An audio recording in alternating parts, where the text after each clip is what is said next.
Have you ever met someone your heart instantly recognized? No effort, no logic, just a feeling. But then, they became the one who always walked away. Hi, I'm here to tell you the stories we thought were destiny but were really lessons. Welcome to this video. When the avoidant walks into your life and you mistake them for fate. Have you met someone like that? Someone who made you feel, finally someone gets me. But the closer you got, the more they pulled away. One day they looked at you like you were their world, and the next, they vanished like you never existed. You start wondering what you did wrong. But the truth is, you didn't do anything wrong.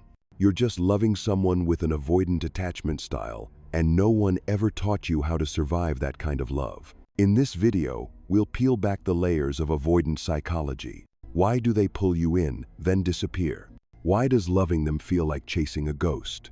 And most importantly, how do you break the cycle without losing yourself? Stay with me until the end, because by then, you won't just understand them, you'll understand you. And if something in this video speaks to your story, don't forget to subscribe. This healing journey is just beginning, and you don't have to walk it alone. You may have thought they treat everyone the same, cold, distant, hot, and cold. But the truth is, avoidant individuals don't act the same with everyone. They operate in two completely different modes based on how they unconsciously categorize you in their emotional world. One is the option, the other is the one. And the deeper the connection, the more painful their behavior becomes. In the option mode, you're someone they find pleasant, easy, safe. You might be fun, attractive, even deeply compatible, but you don't touch their emotional core.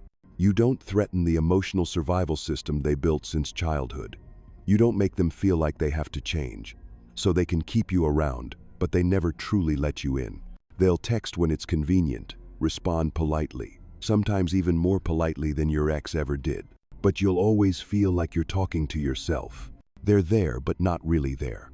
Their affection is just enough to keep you hanging on, but never enough to make you feel safe. You'll always feel like you have to earn them. Always think, if I was better, they'd stay. But no, it's not about you. It's because, to them, you don't feel like a threat. And in the avoidance system, where there's no threat, there's no need to protect.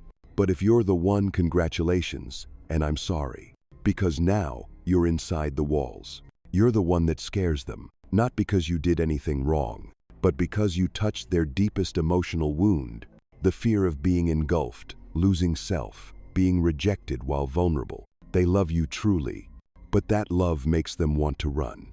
Love makes them feel out of control, and they can't handle that. So they pull you close, then push you away. One part of them craves your closeness. Another part screams, "Don't come any closer, I'll get hurt." And you stand in between, not knowing where you truly stand. But when you understand these two modes, you'll finally see. They're not cold because they don't care, they're cold because they care more than they know how to handle. And if you're still here, reading these words, perhaps you're beginning to understand. They don't behave this way out of cruelty, they behave this way because fear is embedded in their nervous system. Avoidance didn't choose to love like this, they learned it. And their first lesson began in childhood. Not everyone grows up with arms wide open. For the avoidantly attached, love meant distance. As children, when they needed comfort, no one came. When they cried, no one listened. Worse, when they showed emotion, they were ignored, shamed, or told to toughen up. Slowly, the child learned a deep and dangerous lesson. My feelings are not safe. Needing someone is weak. To want love is to be abandoned. And when a child has no safe arms to run to, they begin to run inward. They stop asking for what they feel. They build an internal fortress, a place where they need no one, and no one can hurt them. That's the beginning of avoidant attachment. As adults, they may appear calm, capable, independent, but deep down, their nervous system is still responding to old cues. Love is danger, closeness is loss, needing someone equals getting hurt. And tragically, they don't even realize it. To them, withdrawing isn't fear of love, it's survival. Just like a person who's once starved will always hide food under the bed, the avoidant keeps emotional distance not to play games, but to protect themselves from what they fear most. Being hurt when they open up for real. So when they meet someone who stirs their heart, someone like you, they don't see it as magic. They see it as risk. The deeper the connection, the stronger the fear. That's why the same person who gazes at you with undeniable love can also disappear without explanation days later. They're not trying to hurt you. They're just trying to avoid being hurt again. When you see this, the blame begins to soften. You realize avoidants aren't incapable of love. They just never learned that love can be safe. And now, you get to choose. Do you try to heal them with your love? Or do you come home to yourself and heal the child inside you who keeps chasing love where it can't land? Now that you understand the root psychology, it's time to look at the surface at the behavior that silently screams. To them, you are just an option. Avoidants rarely verbalize emotion, but their actions never lie. If you feel like this relationship is something you're carrying alone, it may be because you are. Here are 5 unmistakable signs. 1. Drip-feed communication. They only text when needed, cold and uninvested. You initiate most of the conversations. Their replies come hours or days later. Their tone? Dry, detached, emotionally empty. Sure, haha, busy. Maybe later. No follow-up. No warmth. They almost always end the chat first, as if talking to you is a task, not a joy. R. All surface, no depth. They avoid emotional connection at all costs. You can talk endlessly about movies, podcasts, or work. But the moment you ask, what scares you, or how was your childhood, the wall goes up. They'll deflect, joke, or change the subject.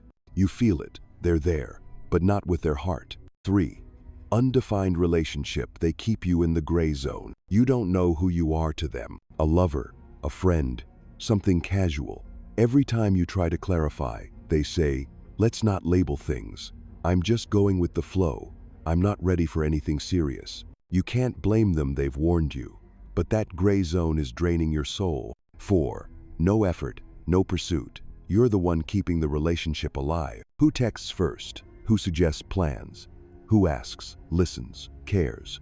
If the answer is always you, you're doing all the work. They react, they don't act. If you stop reaching out, everything stops. No drama, no grief, just silence. And that silence is your answer. 5. They don't care if you walk away because they never truly stepped in. When you say, I can't keep doing this half-hearted thing, they don't fight for you. No tears, no promises. Just, I understand. I respect your decision. It sounds respectful, but it feels hollow because you gave your heart and they never really showed up. This truth may sting, but it's also your wake-up call. If love feels like a chase, if you're starving for connection, if your absence leaves no void in their world, you're not the one. You're a convenience, not a commitment. And that is the answer you've been searching for in their silence. If the signs from before left you feeling hollow, realizing you were just an option, then this part will hurt differently. You're the one they truly love, and that's exactly why they're terrified of you. It sounds paradoxical, but for the avoidant, the more they care, the more they want to flee. Not because you're unworthy, but because loving you activates the very longing they've spent their life avoiding, the longing to attach.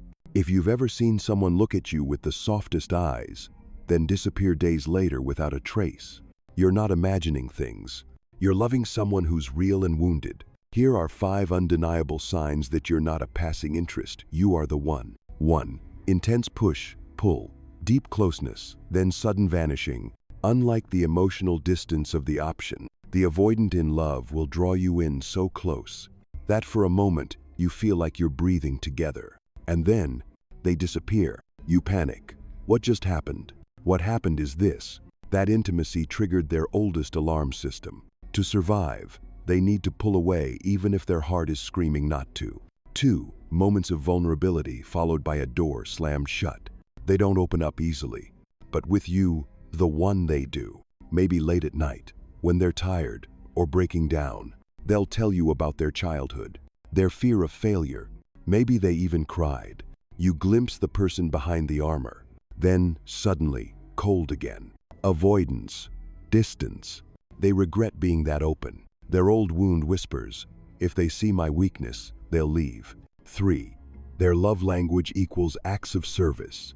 They won't say, I love you. Those words feel like a trap, but they'll remember your coffee order, fix your broken shelf, tuck medicine in your bag, send resources after you complain about work. That's them saying, I'm here, I care, because words feel risky, but actions are safe. 4. Apologetic returns, not pretending nothing happened. When they see you as just an option, they disappear and come back casually. But when you're the one, they know they hurt you. They don't say sorry outright, but they'll come back softer. Invite you to dinner, text you gently, show up with small gifts. They're trying but scared. You'll feel the inner war, guilt, longing, hesitation. 5. Supple, quiet protection. They won't say, I'm jealous, but they'll grow quiet when you mention someone else. They'll ask pointed questions, insist you wear a coat, walk you home. Text, did you get back safe? Avoidants don't express emotion easily, but if they start protecting you, it means you've entered a place in their heart they don't want to lose. After everything we've explored, perhaps now you're looking at your relationship not with blind hope, but with clear understanding. The hard but essential question is, where do you stand in their emotional world? For the avoidant, love isn't about words, it's about how deeply you touch their inner self. And not everyone is allowed in. If you are just an option, you'll receive polite indifference. They text, but never initiate. They talk, but never feel. They keep things vague. They don't pursue. They don't care if you leave. You'll always feel like you're chasing them, but they never hold you back, because to them, you were never something they feared losing. You didn't trigger inner conflict because you never reached that vulnerable place inside. But if you are the one, the story is very different. Sometimes they love you like you're their entire world. Then suddenly, they disappear. Then they come back with guilt, tenderness, and clumsy effort. They don't say it much, but their actions show it. They've bonded. And that emotional conflict, that push and pull, that war within, it's the evidence that you mean something. Conflict is the proof of real feeling. Indifference is the sign you were never in their heart. This doesn't mean you should stay and endure it. Knowing your place helps you decide from clarity, not fear. You can love someone who's wounded, but you don't have to lose yourself trying to prove it. True love never asks you to sacrifice your boundaries, wait forever, or live in confusion endlessly. Now, maybe you understand why you're exhausted, why you felt alone in love, and maybe you've realized it's not that you're not enough to be loved, it's that they're not yet healed enough to receive it. So the final answer isn't about them, it's about you. Do you want to be someone who's temporarily chosen, or someone who chooses yourself? You teach people how to treat you by what you allow, what you stop, and what you reinforce. Tony Gaskins. Choose your place, and you reclaim your life.